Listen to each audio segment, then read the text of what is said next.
some are concerned, is replacing the mandate of the United Nations and the overarching theme and responsibilities of the UN.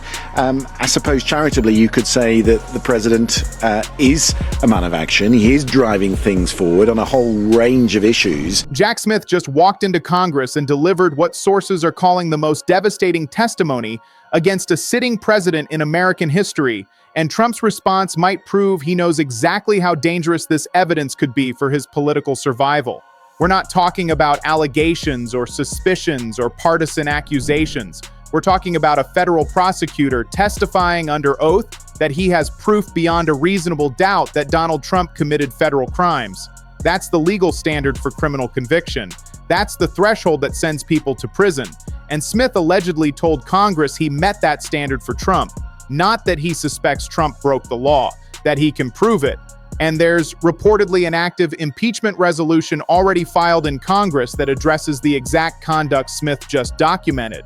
Which means if Democrats flip the House in the midterms, they could have a prosecutorial roadmap for impeachment backed by sworn testimony from someone who spent years investigating Trump's actions. And Trump's absolutely unhinged response, calling Smith a deranged animal and ordering his attorney general to investigate him, might reveal that Trump recognizes this testimony could be the foundation for his removal from office. But before we break down how Smith's testimony could change everything about Trump's impeachment prospects, please subscribe to our channel, John Brown Show. Your subscription actually matters here. All right, let's get into what Smith actually testified and why sources suggest this represents an unprecedented situation in presidential accountability. Because Smith didn't hedge or qualify or speak in hypotheticals. Reports indicate he stated flatly that his investigation developed proof beyond a reasonable doubt that Trump engaged in criminal activity, that he would prosecute Trump again today based on the same facts regardless of party affiliation, that the evidence was sufficient to obtain and sustain a conviction at trial. Those aren't political judgments. Those are allegedly prosecutorial assessments based on years of investigation, grand jury proceedings, witness testimony, and documentary evidence. And when you combine that sworn testimony with an impeachment resolution that's already filed in Congress addressing the exact same conduct, you potentially have something that's never existed before. A pathway to impeachment that's backed by federal prosecutorial findings rather than just political allegations. And if Democrats take the House in 2026, which historical precedent and current polling suggest could happen, they might not need to build an impeachment case from scratch. Smith could have just handed them a fully documented prosecution roadmap that they can translate directly into articles of impeachment. Let's start by examining exactly what Smith testified to Congress, because the specific language he allegedly used matters enormously for understanding both the legal and political implications. This wasn't vague criticism or partisan attack. Sources suggest this was precise prosecutorial assessment delivered under oath in front of cameras with potential perjury consequences if he was lying. Reports indicate Smith testified that his investigation revealed Trump caused January 6th. Not that Trump's rhetoric contributed to it or that he bore some responsibility, that he caused it. That's direct causal language establishing responsibility. And Smith allegedly went further by testifying that it was foreseeable to Trump that violence would happen, that Trump sought to exploit that violence to stay in power, that Trump knew the fraud claims he was making were false. Think about what those statements might mean legally. If Trump knew the election fraud claims were false, his entire defense that he sincerely believed the election was stolen collapses. You can't claim good faith belief when a federal prosecutor testifies under oath that evidence shows you knew your claims were lies. That transforms protected speech into knowing fraud designed to overturn legitimate election results. And sources suggest Smith testified that Trump ignored advisors who told him the election was legitimate, that Trump preyed on his supporters' loyalty, that Trump was by far the most culpable person in the conspiracy, that all crimes committed were for Trump's benefit. Each of those statements reportedly establishes elements of criminal conduct: intent, knowledge, coordination, personal benefit, the building blocks of a prosecution case. But the most significant thing Smith allegedly said was about the evidence standard, that his investigation developed proof beyond a reasonable doubt. That's not the standard for impeachment, which is political judgment. That's the standard for criminal conviction, the highest burden of proof in American law. And Smith reportedly testified he met that burden for Trump's conduct. Smith also said something that might be particularly damaging politically, that he would prosecute Trump again today based on the same facts, that it doesn't matter whether the defendant is Republican or Democrat, that the law required Trump be held accountable, and refusing to pursue charges would have been shirking his duties as prosecutor. That takes away the partisan attack angle. When a career prosecutor says he'd make the same decision regardless of party, it's harder to claim the entire investigation was political persecution. But what makes Smith's testimony potentially more significant than just devastating political commentary is that there's reportedly already an impeachment resolution filed in Congress, House Resolution 353, not a proposal or draft, an actual formal resolution to impeach Trump for high crimes and misdemeanors. And sources suggest the charges in that resolution address the exact conduct Smith just testified about under oath. Reports indicate H.R. 353 was filed back in May 2025.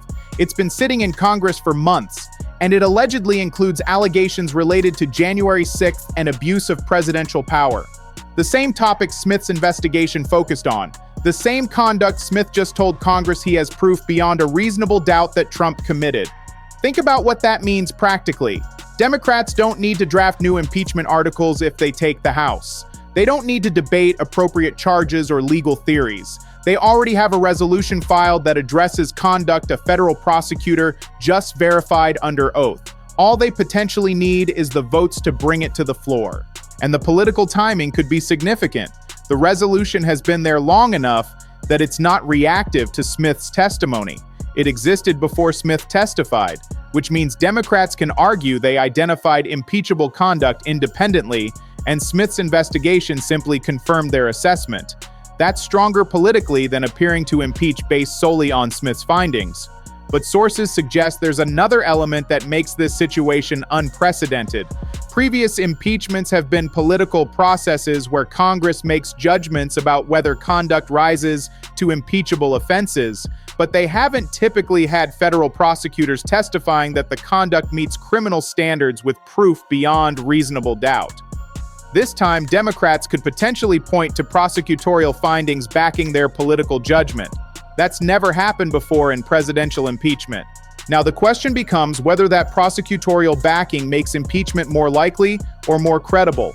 If Democrats can say they're not just making political accusations, but rather that their impeachment is supported by a federal prosecutor's sworn testimony about criminal conduct, does that change how voters perceive it? Does it put pressure on Republican senators to take it seriously rather than dismiss it as partisan theater?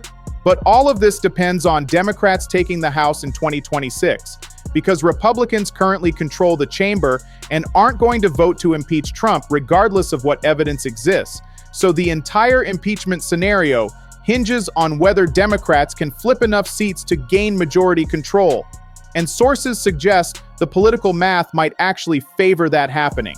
Reports indicate Trump's approval ratings are in the low 40s. Historical precedent shows the president's party typically loses seats in midterm elections. Trump himself has allegedly told Republicans he expects to be impeached if Democrats win the House. When you combine those factors, Democratic control becomes realistic possibility rather than wishful thinking. And there are reportedly specific vulnerabilities Republicans face. Trump's approval on his signature issues like immigration and the economy has allegedly gone negative. Democrats are campaigning on kitchen table concerns, while Republicans are consumed by internal warfare and conspiracy theories. Swing district Republicans might struggle to defend Trump's unpopular policies while maintaining distance from his most controversial actions. Think about how Smith's testimony could affect those dynamics. Democrats can run ads featuring a federal prosecutor saying Trump committed crimes. They can make impeachment a campaign issue by arguing they need congressional power to hold Trump accountable. They can frame the election as referendum on whether Trump should face consequences for conduct Smith documented. That's powerful messaging that could motivate Democratic turnout while putting Republicans on defense. And sources suggest Democrats only need to flip a relatively small number of seats, maybe a dozen or so, depending on special election outcomes and retirements. That's achievable in a favorable political environment, especially if Trump's approval continues declining and Republicans remain divided over internal conflicts. If Republicans believe impeachment is likely following Democratic victories, some might choose to retire rather than face difficult votes. Others might try creating distance from Trump to protect their own re-election prospects. That kind of pre-election positioning could actually make Republican losses worse by signaling that even their own party expects Trump to be impeachable. But what might reveal how seriously Trump takes the impeachment threat is his response to Smith's testimony. Because sources suggest Trump didn't just criticize or disagree with Smith. Reports indicate he went absolutely nuclear in ways that could actually create additional impeachable conduct while trying to discredit the evidence against him. Reports indicate Trump called Smith a deranged animal, that he said Smith destroyed many lives and shouldn't be allowed to practice law, that Trump ordered his attorney general to investigate Smith for what Trump characterized as perjury. Think about what that response reveals. Trump isn't engaging with the substance of Smith's testimony, isn't explaining why the evidence is wrong or the conclusions unjustified. He's attacking Smith personally and threatening to use presidential power to retaliate against him for testifying to Congress. And sources suggest legal experts characterize that response as potentially witness intimidation. When a president threatens a prosecutor for giving sworn testimony to Congress, that could constitute obstruction of justice. That could be abuse of power. Those are impeachable offenses in themselves. So Trump's reaction to Smith's testimony might actually be creating additional grounds for impeachment beyond the conduct Smith was testifying about. But there's reportedly another element. Smith apparently anticipated this response and addressed it in his testimony. Sources indicate Smith said he believes Trump's Justice Department will try to indict him in retaliation because they've been ordered to by the president. That Smith is not going to be intimidated, that these threats are warnings to others about what happens if they stand up to Trump. When a prosecutor testifies that the president is trying to intimidate witnesses and retaliate against people who document his crimes, that's devastating evidence of ongoing abuse of power. Think about how this plays in impeachment proceedings. Democrats could argue Trump committed the original crime Smith investigated. Then Trump obstructed justice by trying to prevent accountability. Then Trump witness intimidated and retaliated against the prosecutor when he testified to Congress. That's a pattern of conduct showing Trump will use any means necessary to avoid consequences, and each element potentially constitutes separate impeachable offense. Share this with everyone because Trump's response might also reveal his legal vulnerability in ways his lawyers probably didn't want exposed. If Trump wasn't worried about Smith's testimony, if he was confident it wouldn't affect him legally or politically, he could have ignored it or issued mild criticism. The fact that he allegedly went nuclear with personal attacks and threats to prosecute suggests real fear about what Smith's sworn testimony means for his future. But let's focus on what makes this situation different from previous impeachments, because sources suggest the prosecutorial element changes the entire dynamic of how impeachment proceedings would work and how they'd be perceived publicly. Previous impeachments have been political processes where Congress made judgments. This time could be different. Reports indicate that when Clinton was impeached, it was over lying under oath about a personal relationship. When Trump was impeached the first time, it was over the Ukraine phone call and allegations of abusing power for political gain. When Trump was impeached the second time, it was over January 6th, based on what members of Congress witnessed and believed constituted incitement. In each case, Congress was making political judgments about whether conduct warranted removal. But sources suggest this situation is different because Democrats could point to a federal prosecutor who spent years investigating, who convened grand juries, who secured indictments, and who is now testifying under oath that he has proof beyond reasonable doubt of criminal conduct. That's not political judgment. That's allegedly prosecutorial assessment based on evidence and law. Think about what that means for the credibility of impeachment proceedings. Republicans have historically argued that impeachment is just partisan politics, that Democrats are making up charges or exaggerating conduct because they don't like the president. But how do you make that argument when a career prosecutor who worked on international war crimes tribunals is testifying that the evidence meets criminal standards? You can't easily dismiss that as partisan witch hunt. And sources indicate there's precedent value in having prosecutorial findings support impeachment. If this becomes the model, if future impeachments can point to criminal investigations and prosecutorial assessments rather than just congressional opinion, that fundamentally changes what impeachment means. It becomes closer to actual criminal accountability process rather than purely political one. That could make future presidents more cautious about conduct that might trigger both criminal investigation and impeachment. Now, Smith's testimony isn't just about past conduct. Sources suggest he documented pattern of behavior that continues today. Trump's attempts to intimidate Smith, Trump's orders to prosecute him, Trump's abuse of power for personal vendettas. All of that is happening now while Trump is president, which means impeachment wouldn't just be about January 6th. It could be about ongoing abuse of power that Smith is documenting in real time through his testimony and Trump's response to it. But even if Democrats take the House and impeach Trump based on Smith's testimony, conviction in the Senate remains extremely difficult, because that requires 2/3 vote, which means significant Republican support. And sources suggest that's unlikely regardless of evidence unless political dynamics shift dramatically. But impeachment itself could still be devastating even without conviction. Think about what impeachment process involves: months of hearings where witnesses testify about Trump's conduct, evidence being presented publicly, media coverage focusing on Trump's crimes and abuses, Democratic House managers laying out prosecutorial case based on Smith's findings. All of that happens before Senate trial even begins. And all of that damages Trump politically regardless of ultimate outcome. Reports indicate the first 2 Trump impeachments demonstrate this dynamic. Trump wasn't convicted either time, but the impeachment proceedings dominated news cycles, forced Republicans to defend indefensible conduct, and contributed to political damage that affected elections. Third impeachment could be even more damaging because it would have prosecutorial backing that previous ones lacked. And sources suggest there's another consideration.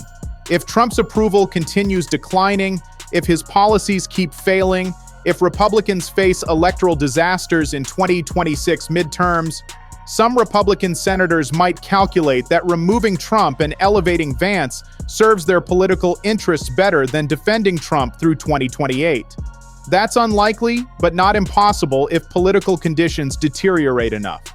But even without conviction, impeachment sets precedent. Sources indicate it establishes that Congress can pursue accountability for this kind of conduct, that future presidents know they can face impeachment for election interference and abuse of power, that Smith's prosecutorial findings can be basis for congressional action. All of that changes the landscape of presidential accountability in ways that outlast Trump's specific case. Share this video with everyone you know because there's reportedly one more dynamic.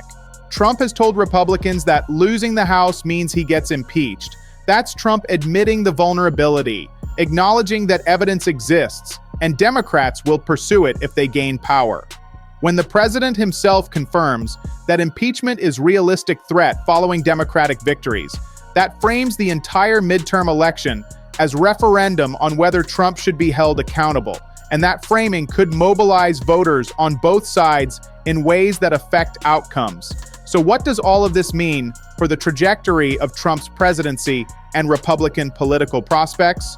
Because sources suggest Smith's testimony combined with existing impeachment resolution and realistic chance of Democratic House control creates political dynamics that could reshape everything about the next few years. Reports indicate Trump now faces a situation where he's potentially one election away from third impeachment.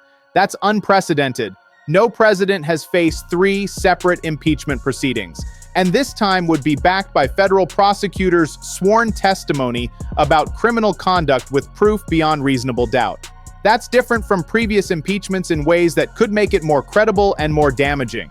And the timing could be significant. If Democrats take the House in November 2026, impeachment proceedings could begin in early 2027. That's middle of Trump's term. That means 2 years of his presidency dominated by impeachment rather than policy achievements or campaign preparations. Even if he's not convicted, the political and reputational damage could be devastating. Think about what Republicans face in this scenario. They need to defend Trump through midterms while knowing impeachment is coming if they lose. They need to maintain party unity when conspiracy theories are fracturing their coalition. They need to campaign on unpopular policies while Democrats talk about holding Trump accountable. That's extremely difficult political environment that could produce losses big enough to give Democrats comfortable House majority. And sources suggest there's another element. Smith's testimony gives Democrats powerful campaign tool. They can tell voters that federal prosecutor confirmed Trump committed crimes, that electing Democrats means pursuing accountability rather than letting criminal conduct go unpunished. That's compelling message that could motivate turnout from people who want to see Trump face consequences but have felt powerless to affect that outcome. But there's reportedly also risk for Democrats. If they campaign heavily on impeachment and then don't deliver, or if impeachment fails to convince public, that could backfire. They need to balance accountability messaging with focus on kitchen table issues that voters care about most. The impeachment case needs to seem necessary rather than vindictive. That requires disciplined strategy that connects Trump's crimes to how they affect real people's lives. So here's what Jack Smith's testimony reveals. A federal prosecutor testifying under oath that he has proof beyond reasonable doubt that Donald Trump committed federal crimes. Specific allegations that Trump caused January 6th, new fraud claims were false, abused power to overturn election, and exploited violence to stay in office. An existing impeachment resolution in Congress that addresses the exact conduct Smith documented. Political math suggesting Democrats could realistically take the House in 2026. And Trump's nuclear response that might constitute additional impeachable conduct through witness intimidation and abuse of power for personal retaliation. The implications could reshape Trump's entire presidency. If Democrats win the House, they could have prosecutorial roadmap for impeachment that's unprecedented in American history. Not just political allegations, but sworn testimony from career prosecutor about criminal conduct. Months of hearings documenting Trump's crimes. Media coverage focusing on evidence rather than just partisan accusations. Political damage regardless of whether Senate convicts. And Trump's response proves he recognizes the threat. Calling Smith a deranged animal, threatening to prosecute him, trying to intimidate witnesses and obstruct congressional testimony. All of that creates additional impeachable conduct while attempting to discredit the original evidence. Trump might be making his situation worse by responding exactly the way someone guilty would respond when facing credible evidence of their crimes. Make sure you're subscribed to John Brown Show because we're covering every development in how Smith's testimony affects impeachment prospects. Every polling indication about midterm dynamics. Every way that prosecutorial findings change the political landscape around presidential accountability.